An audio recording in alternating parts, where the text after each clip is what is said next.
students, welcome to query session of chapter 15, that is polymers. Today I am sharing some tricks and tips to learn addition polymers. So please watch video carefully. So let us start our topic, that is addition polymers. Students, जो ये word addition है इसी ने हमें काफी hint दे दिया. हमें पता है कि पॉलीमर्स किससे बनते हैं, मोनोमर से. और जब हमें सिंथेसिस लर्न करना होता है तो हमें मोनोमर्स भी याद करने होते हैं और हमें पॉलीमर्स भी याद करने होते हैं. तो इट इज हमारे लिए बहुत बड़ी प्रॉब्लम बन जाती है कि हम इसको कैसे लर्न करें. तो यहाँ मैं आपको बता रही हूँ कि हमें क्या क्या तरीके, हम क्या क्या मेथड्स अडॉप्ट कर सकते हैं जिसके द्वारा हम इजीली इसको लर्न कर सकते हैं. तो सबसे पहला क्लू हमें किसने दिया, एडिशन है. एडिशन जो है हमें केमिस्ट्री में पता है कि एडिशन रिएक्शंस कौन से कंपाउंड्स देते हैं, अनसैचुरेटेड कंपाउंड्स देते हैं. अनसैचुरेटेड कंपाउंड्स कौन होते हैं, जिनमें या तो डबल बॉन्ड हो और या फिर ट्रिपल बॉन्ड हो. हमारे सिलेबस में जितने भी पॉलीमर्स हैं उन सब के मोनोमर्स में डबल बॉन्ड है. तो फर्स्ट क्लू हमें याद करने के लिए किसके रिगार्डिंग मिला, मोनोमर्स के लिए, कि हमें एडिशन पॉलीमर्स में जितने भी मोनोमर्स लर्न करने हैं उन सब के अंदर कौन सा बॉन्ड मिलेगा, डबल बॉन्ड मिलेगा. तो एक बात तो हमें याद हो गई कि एडिशन पॉलीमर्स में हमें चाहिए डबल बॉन्डेड मोनोमर्स. ठीक है, तो अब इनको याद करना, तो याद करने में हमें बड़ी प्रॉब्लम आती है. तो मैं यहाँ पर आपको एक जनरल इक्वेशन दे रही हूँ जिसमें एक जनरल फॉर्मूला है मोनोमर का और एक जनरल फॉर्मूला है पॉलीमर का. अगर हमें ये याद हो जाता है तो ये हमें सभी टाइप्स के पॉलीमर्स भी याद हो जाएंगे. तो सबसे पहले हम इस जनरल फॉर्मूले की तरफ चलते हैं. हमें सबको पता है कि इथीन का फॉर्मूला क्या होता है, that is CH2 double bond CH2. अगर हम यहाँ से एक H को रिप्लेस कर दें, अगर हमने इसका एक H रिप्लेस कर दिया G से, अब ये G साहब कौन है, ये G है कोई भी ग्रुप, एनी ग्रुप. ठीक है, तो हमने यहाँ पर इथीन का एक H रिप्लेस करके क्या लगा दिया है, G लगा दिया है. और इसके कितने मोनोमर्स हैं, N. तो it is a general formula of a monomer. और जब इसको हम हीट करेंगे in the presence of peroxide, तब क्या होगा, ये डबल बॉन्ड किस में कन्वर्ट हो जाएगा, सिंगल बॉन्ड में, क्योंकि पाई बॉन्ड टूट जाएंगे. और हमें पता है कार्बन की वैलेंसी कितनी होती है, 4. तो वो दो कार्बन जिनके बीच में डबल बॉन्ड थे उनके दोनों तरफ क्या आ जाएंगे, फ्री बॉन्ड्स आ जाएंगे.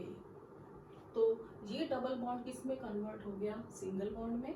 और वो दोनों कार्बन जिनके बीच में डबल बॉन्ड थे अब उनके वो किससे जुड़ गए हैं, फ्री बॉन्ड से. बस इतना याद करना है हमको. सबसे पहले हमने क्या याद किया कि मोनोमर ऐसे लेने हैं जिनमें क्या मिले, double bond.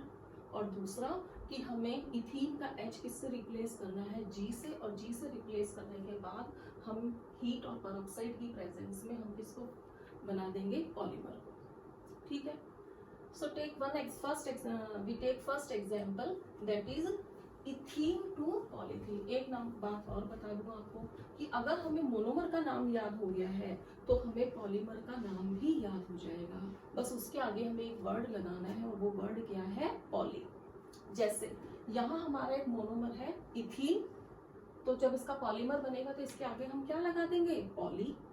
Poly means many. अब आप देखिए, अब आप देखो कि हम जनरल फॉर्मूले से ये कैसे करते हैं. हमने यहाँ पर जो ये G था इसकी वैल्यू क्या पुट कर दी, H. तो जब हमने इसकी वैल्यू H पुट कर दी यहाँ पे, तो उसी तरीके से कि डबल बॉन्ड किस में कन्वर्ट हो जाएगा, सिंगल बॉन्ड में. और दोनों तरफ कौन से बॉन्ड आ जाएंगे, फ्री. हमें क्या मिल जाएगा, polythene. Is that clear to everybody? Let us take another example and that is VC2 PVC. VC means vinyl chloride and PVC means polyvinyl chloride. यहाँ हमने क्या करा है, G की वैल्यू क्या पुट कर दी है, Cl. और सेम उसी प्रोसीजर से in the presence of heat and peroxide and in the same manner double bond is converted into single bond with free bonds to both of the carbon atoms, we get the polyvinyl chloride. Now we take the third example, that is an to pan. It is very easy to learn, an to pan. where acrylonitrile is converted into polyacrylonitrile। और इस case में हमने क्या करा है, जो G की value put करी है वो कितनी पुट कर दी, Cn। और Cn पुट करने से हमें एक नया मोनोमर मिल गया जिसका नाम क्या है, एक्राइलोनाइट्राइल। और एक नया पॉलीमर मिल गया जिसका नाम क्या है, पॉलीएक्राइलोनाइट्राइल। अब आप खुद ही देख रहे हैं कि जब हम जैसे जैसे G की वैल्यूज बदलते जा रहे हैं, मोनोमर्स बदलते जा रहे हैं और उसी के साथ साथ जो है पॉलीमर्स भी चेंज होते जा रहे हैं, जैसे इथीन टू पॉलीथीन। और फिर हमने G की वैल्यू Cl पुट करी तो हमारे मिल गया vinyl chloride to polyvinyl chloride. और जब हमने इसकी वैल्यू Cn पुट करी तो हमें मिल गया एक्राइलोनाइट्राइल टू पॉलीएक्राइलोनाइट्राइल। और जब हमने G की वैल्यू क्या पुट कर दी, CH3, तो बताओ कितने कार्बन की चेन बन गई है, 3 कार्बन्स की चेन बन गई। तो इसका नाम क्या हो जाएगा, प्रोपीन। और जो पॉलीमर बनेगा उसका नाम क्या हो जाएगा, पॉलीप्रोपीन। बात हमें क्या याद रखनी है कि हमें जो ये G है ना, ये हमें नीचे की तरफ दिखाना है। अगर हम इस तरफ दिखाएंगे गलत नहीं होगा, बट हमसे गलती हो सकती है, इसलिए हम इसको नीचे की तरफ दिखाएंगे ताकि ये दोनों डबल बॉन्डेड कार्बन एटम जो है वो फ्री रहे दोनों तरफ अपनी बॉन्ड्स को ओपन करने के लिए। Let us take another example, that is 5th example. यहाँ हमने एक मोनोमर लिया है स्टाइरीन और जिससे पॉलीमर क्या बन रहा है, पॉलीस्टाइरीन।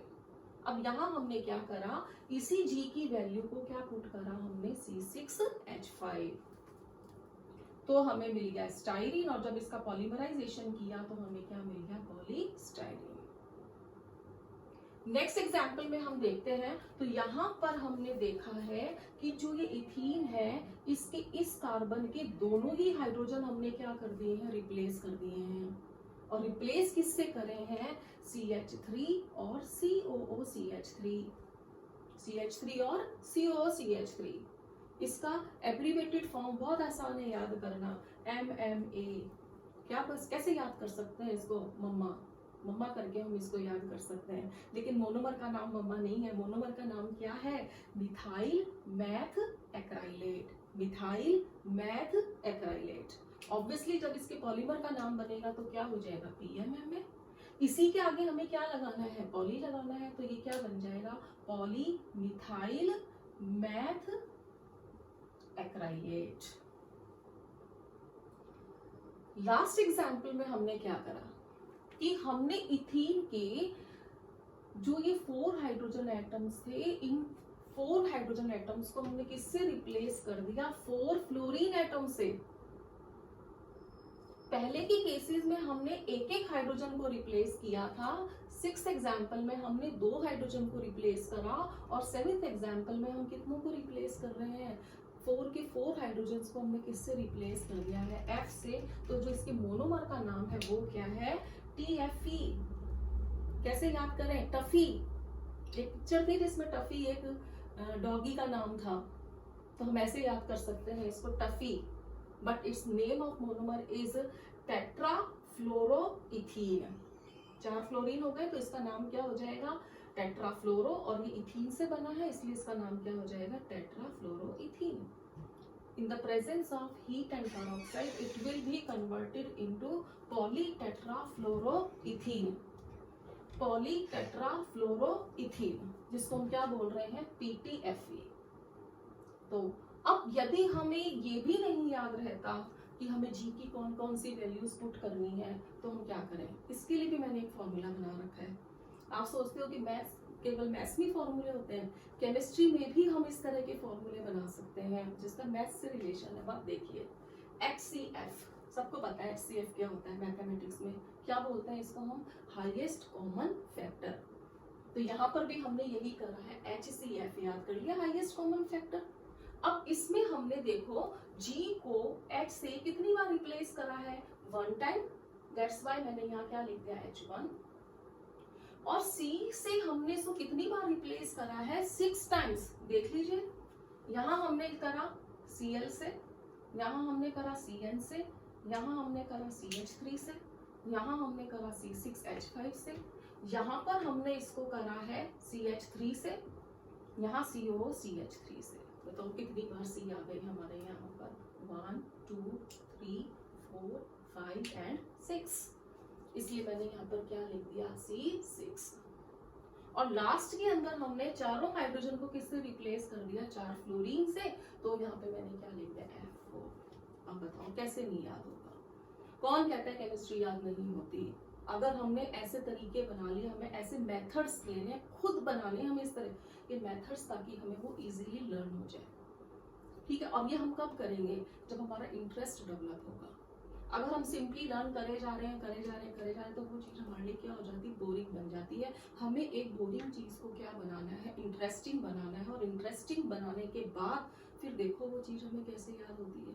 अब आप खुद ही देख लीजिए, हमने कितने पॉलीमर्स याद कर लिए। Ethene, polythene, vinyl chloride, polyvinyl chloride, acrylonitrile, polyacrylonitrile, propene, polypropene, styrene, polystyrene, methyl methacrylate, polymethyl methacrylate, tetrafluoroethene, polytetrafluoroethene. देखो देखते ही देखते हमें कितने याद हो गए पॉलीमर्स, 7 याद हो गए।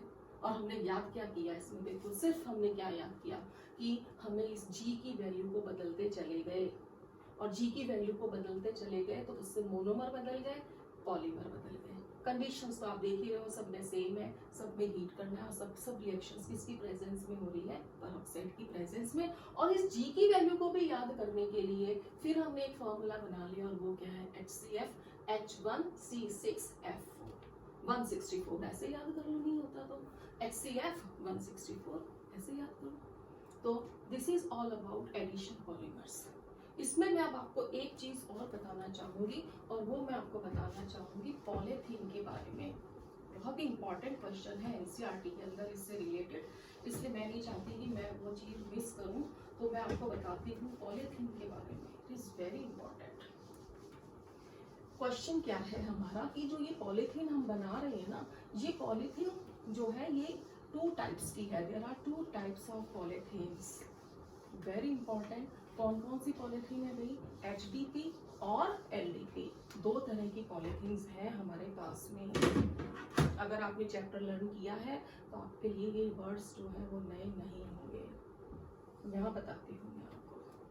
एक तरफ हमने ली HDP और एक तरफ हमने ले ली LDP। HDP का क्या मतलब है, हाई डेंसिटी पॉलीथीन, और LDP का क्या मतलब है, लो डेंसिटी पॉलीथीन। यही रिएक्शन है, हमें याद करनी है।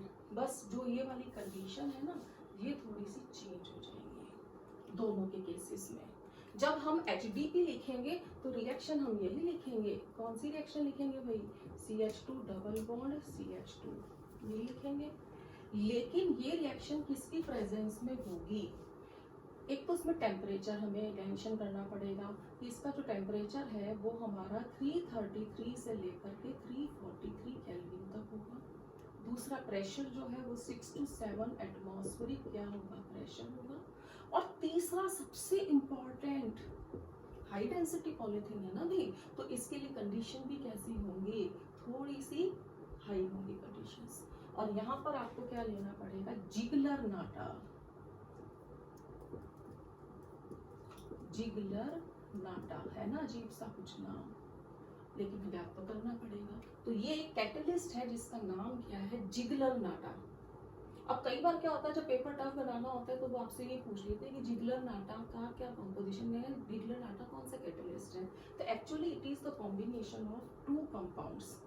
One is C2H5 whole 3Al plus TiCl4। इन दोनों को मिलाकर के हम क्या कहते हैं, Ziegler Natta. Tri ethyl aluminium and titanium tetrachloride. ठीक है। और जब इनके बीच में, इनकी प्रेजेंस में ये वाली जब रिएक्शन होगी, इन सब की प्रेजेंस में जब ये वाली रिएक्शन होगी, तो हमें यही कंपाउंड मिलेगा जो मैंने यहाँ लिखा है। क्या बनेगा, CH2 single bond CH2 whole and reaction वही होगी हमारी, बस कंडीशन क्या हो जाएगी, चेंज हो जाएंगी, टेम्परेचर, प्रेशर एंड कैटलिस्ट।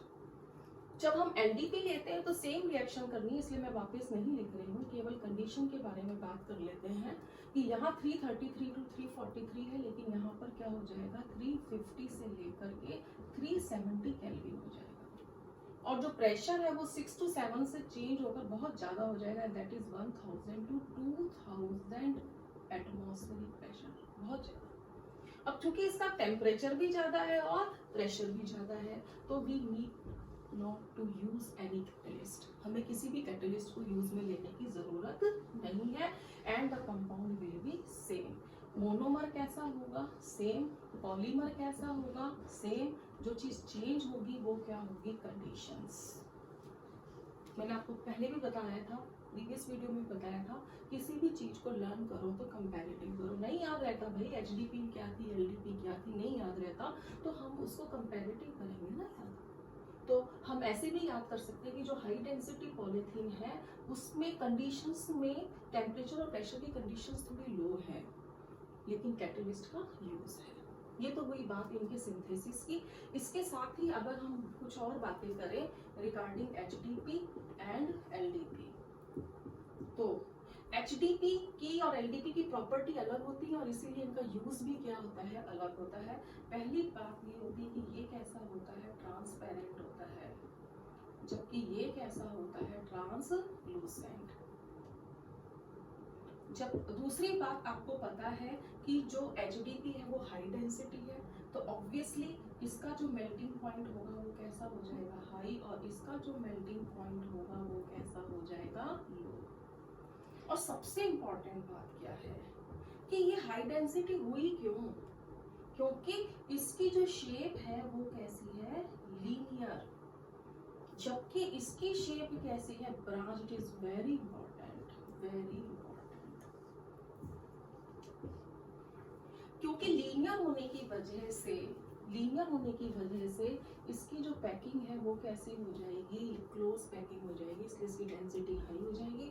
और यहाँ ब्रांचिंग होने की वजह से इसकी जो पैकिंग है वो कैसी हो जाएगी, लूज हो जाएगी, इसलिए ये क्या बन जाएगा आपका लो डेंसिटी पॉलीथीन, और ये क्या बन जाएगा, high density polythene.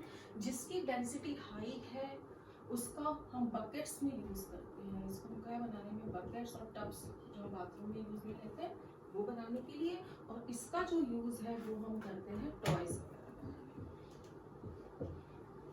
So this is all about बेटा एडिशन पॉलीमर्स। मैंने यहाँ कोशिश करी है कि आपको लर्निंग टिप्स दूँ ताकि आपको अच्छे से याद हो जाए, और मुझे आई होप कि you all have learned it properly, और इसी सेशन में आपने सब कुछ याद कर लिया होगा। ठीक है, bye, stay at home, be healthy and do study.